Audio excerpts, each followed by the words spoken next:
Hello friends, मेरा नाम है अभी और आप देख रहे हैं टीबीएल। आज हम डिस्कस करेंगे चैप्टर नंबर फर्स्ट का एक टॉपिक जिसका नाम है रजवाड़ों का विलय। क्या है भाई? रजवाड़ों का विलय। तो चलिए शुरू करते हैं।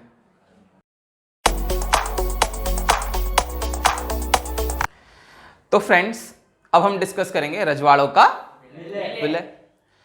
तो जब अंग्रेज हम पर शासन कर रहे थे तो कुछ जगहें ऐसी थी जहां पर अंग्रेज डायरेक्ट पूरा का पूरा रूल रेगुलेशन खुद ही चला रहे थे, लेकिन कुछ जगह था जहां पर राजाओं ने अंग्रेजों के साथ यानी ब्रिटिश गवर्नमेंट के साथ नेगोशिएशन कर रखी थी और उनके हिसाब किताब से शासन चला रहे थे। जब स्वतंत्रता मिली तो ये जो रजवाड़े थे ये भी स्वतंत्र हो गए। ठीक है, ये जो राजा लोग जहां पर रूल करते थे ये भी फुल इंडिपेंडेंट हो गए। तो ये जो रजवाड़े थे ये छोटे मोटे नहीं थे, कहीं पर बड़े बड़े थे, कहीं पर बहुत चुटपुट भी थे। ठीक है, ऐसे लगभग 565 रजवाड़े थे। कितने थे भाई? 565। ठीक है, इन्हें देसी रियासतें भी कहते हैं। क्या कहते हैं भाई?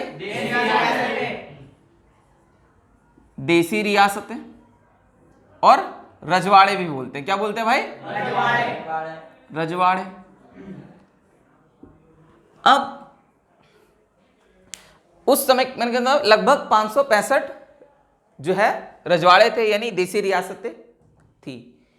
लगभग 1/3 भाग पर ये देसी रजवाड़े फैले थे।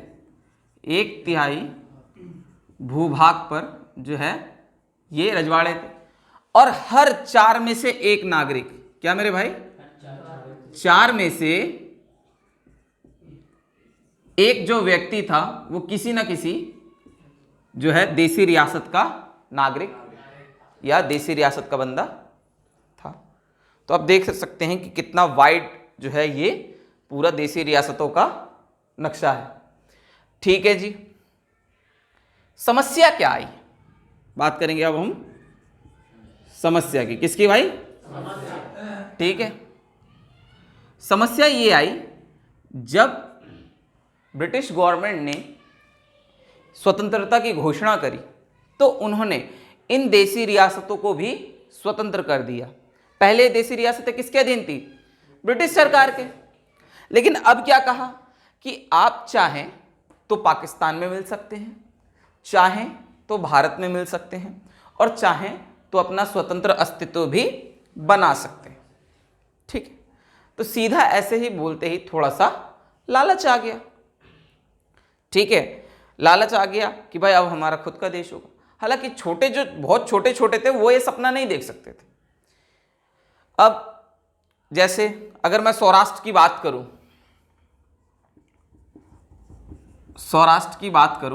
तो यहां पर 14 जो है बड़े, ठीक है, और 119 छोटी जो है देसी रियासतें थी।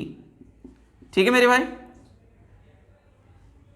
इसके अलावा उड़ीसा में बहुत सारी थी, इसके अलावा छत्तीसगढ़ में थी। ठीक है ना। तो ये जो है रियासतें थी, ये भी सपना देखने लगे हम जो है अपना खुद का अस्तित्व बनाएंगे। इससे भारत की एकता और अखंडता जो है खतरे में पड़ गई। ठीक है भाई, क्या किया जाए? समस्या है तो समाधान भी होगा। तब ऐसे में एक बहुत स्मार्ट पर्सनालिटी निकल के आती है, सरदार पटेल। कौन है भाई?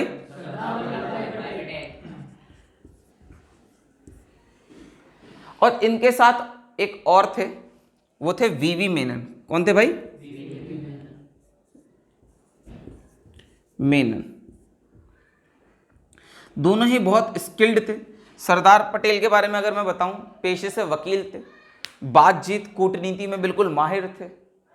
ठीक है, तो इन्होंने और वीवी मेनन ने मिलकर जो है एक सहमति पत्र बनाया। क्या बनाया भाई? सहमति पत्र। क्या बनाया भाई? सहमति पत्र।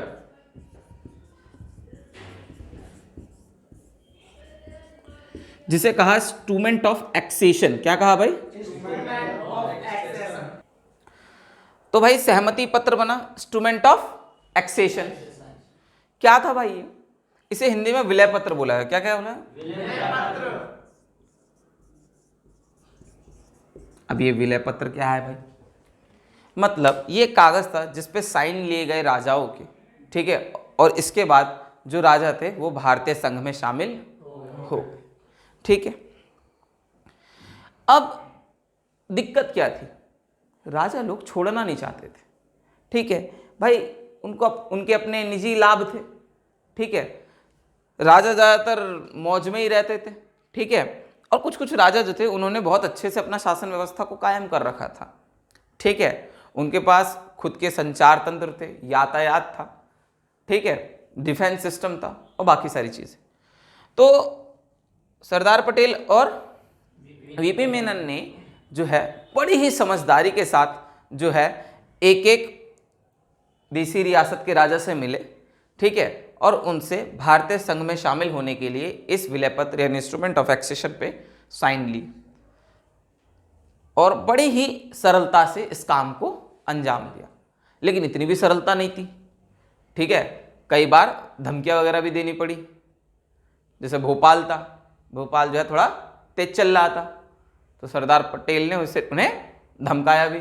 तो भाई अगर थोड़ी मोड़ी धमकियां देने से एक संघ बनता है, भारतीय संघ का निर्माण होता है, तो धमकियां अच्छी है। कैसी है भाई? अच्छी है। जैसे आपके डैडी लोग, आप लोग पढ़ाई नहीं करते तो धमकाते हैं ना, है ना, लाइक दैट। तो भाई बातचीत, कूटनीति, इन सब से जो है सबको शामिल किया गया। कोई कहता था जी नहीं मैं शामिल नहीं होऊंगा, तो उसे समझाते थे कि भाई तुम जो है अपना शासन कैसे चलाओगे, तुम्हें कहीं भी निकलना पड़ेगा तो भारतीय भूभाग का जो है इस्तेमाल करना पड़ेगा, तुम्हारे पास व्यापार के लिए जो है समुद्री मार्ग नहीं है। तो इस तरीके से जैसे तैसे हर किसी को समझा बुझा के, डरा धमका के जैसे तैसे सबसे साइन ले लिए गए, ठीक है। लेकिन इतना भी आसान नहीं था, थोड़ी सी दिक्कत आई। किस किस को लेके आई? इनमें थे हैदराबाद, जूनागढ़, कश्मीर और मरे। इन चार को लेकर थोड़ी सी दिक्कतें हुई, नहीं तो सबको शामिल कर लिया गया और एट द एंड इन सबको भी कर लिया गया। तो आप देख सकते हैं सरदार पटेल ने भारत के इस जो नक्शे को हम देखते हैं इसके निर्माण में कितनी बड़ी भूमिका निभाई। बिना इनके ये काम बहुत ही मुश्किल था और वीपी मेनन का भी इसमें बराबर का योगदान था। चलिए जी, अब दिक्कत आती है यहाँ पर हैदराबाद, जूनागढ़, कश्मीर और मणिपुर। एक एक करके हम सबको समझेंगे, ठीक है भाई। एक चीज और बता दूं, इंस्ट्रूमेंट ऑफ एक्सेशन पर जब साइन लेते थे तो सिंपल बातें थी भाई। राजाओं से कहते थे कि आप शासन कीजिए, ठीक है, आप अपने विदेशी मामले यानी foreign affairs, transport and communication और डिफेंस यानी जो आपका सूचना तंत्र है, ठीक है, वो हमको दे दीजिए, विदेशी मामले हमें दे दीजिए और आपका जो डिफेंस सिस्टम है यानी जो सेना वगैरह है वो भी हमारे हवाले कीजिए, बाकी शासन आप कीजिए, राजा आप हैं। इस तरीके से समझा बुझाकर जैसे तैसे उनसे ये सब ले लिया, और जब ये सब ले लिया तो सब कुछ तो आ ही गया। बदले में इन देसी रियासतों के राजाओं को कुछ राशियां दी गई, जिससे जैसे नेगोशिएशन हो सके, ठीक है। अब हम बढ़ते हैं आगे, बात करेंगे हैदराबाद की। डस्टर दे दो भाई। तो भाई अब हम बात करेंगे हैदराबाद की। किसकी करेंगे भाई? हैदराबाद। तो जो ये हमारा हैदराबाद था, ये आज का जो आपका आंध्र प्रदेश, आज के आंध्र प्रदेश, तेलंगाना और कर्नाटक, ये जो एरिया है ये हैदराबाद में पहले आता है, ठीक है ना। अच्छा जी, तो इस एरिया पर जो है शासन था निजाम का। किसका भाई? निजाम। अब ये निजाम कौन है भाई? जो हैदराबाद में राजा होता था उसको निज़ाम बोलते थे। निज़ाम का जो मतलब होता है, मीनिंग होता है, वो होता है प्रशासक। क्या होता है? ठीक है। तो जो आखिरी निज़ाम था वो था मीर उस्मानी। कौन था भाई? मीर उस्मानी।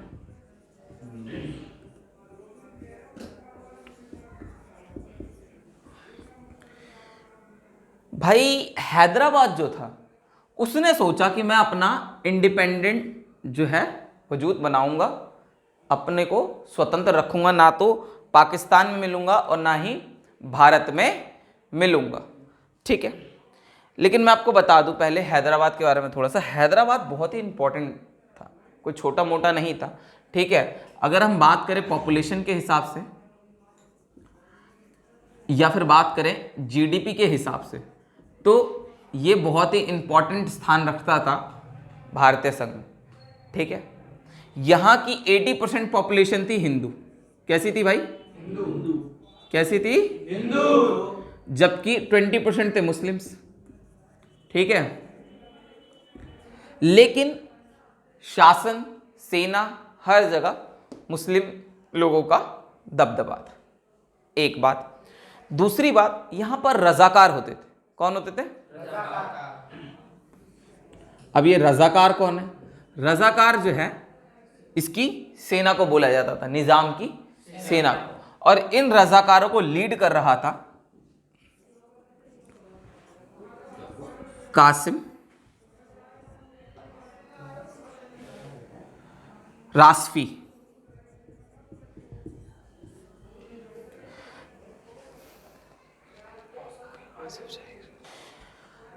ये जो मीर उस्मानी ये निजाम था, ये आपका आसफ जाही राजवंश से बिलोंग करता है।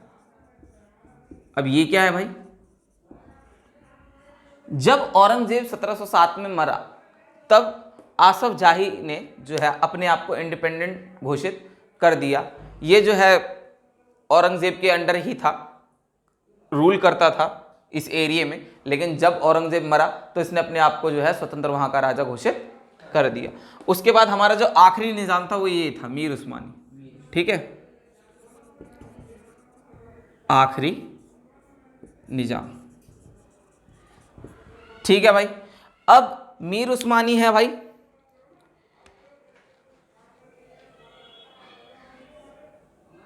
इसको कभी मीर उस्मान अली खान के नाम से भी आप देख सकते हैं। इस नाम से भी कभी कभी ये दिखता है, मीर उस्मान अली खान या फिर मीर उस्मानी। ठीक है, बड़ा ही रिच हुआ करता था ये। ठीक है, रिच और कंजूस दोनों था ये निजाम। खैर, अब बात करते हैं इसका रोल क्या रहा रजवाड़ों के बेले में। ये तो भाई भी शामिल होना नहीं चाहता था। रजाकार कासिम रासवी एक कट्टर मुस्लिम था। कैसा था भाई?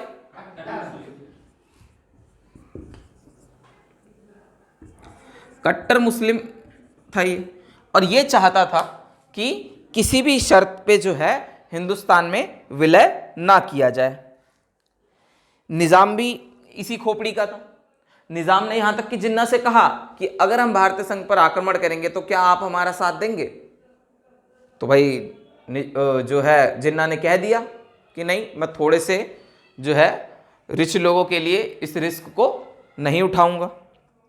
खैर, इसके अलावा इसने कोशिश करी कि कैसे भी करके जो है हथियार विदेशों से मंगाया जाए। इसके लिए इसने अपना एक बंदा जो है यूरोप में भी भेजा। जैसे तैसे इसको एक ऑस्ट्रेलिया का बंदा मिल भी गया जो इनको हथियार सप्लाई करता, लेकिन इसकी खबर भारतीय लोगों को लग गई और फिर उन उड़ानों पर जो है रोक भी लगा दिया गया। ऐसी बहुत सी जो बातें थी, बहुत से एक्शंस थे जिन्होंने ये शो करा कि ये मीर उस्मान जो है ये किसी भी तरीके से मिलना नहीं चाहता। खैर, सरदार पटेल जो थे वो इस चीज को बड़ी गंभीरता से लेते थे और वो चाहते थे कि इसके खिलाफ सख्त एक्शन हो। वहीं अगर नेहरू की बात करें तो नेहरू ने बड़ा नर्म रुख अपनाया इसकी तरफ। वो इसे बातचीत से सुलझाना चाहते थे, जबकि हमारे सरदार पटेल जानते थे कि ये बातचीत से मानने वाला नहीं है। खैर, अब कहानी ये आती है कि धीरे धीरे जो रजाकार है ये और जुल्मी होते चले गए। भाई इन्होंने क्या करा, मई 1947 में गंगापुर में, कहाँ भाई, गंगापुर में एक ट्रेन थी जिस पर इन्होंने गैर मुस्लिम, या फिर मैं यूं कहूं उसमें सिर्फ हिंदुओं पर, क्या भाई, ये गैर मुस्लिमों को और खासकर हिंदुओं को टारगेट बनाते थे, ठीक है, और उन्हें मारते काटते थे और बड़ी ही बर्बरता के साथ जो है मारकाट मचाते थे। भाई उन्हें लूटना, औरतों की इज्जत लूटना, औरतों के साथ बलात्कार,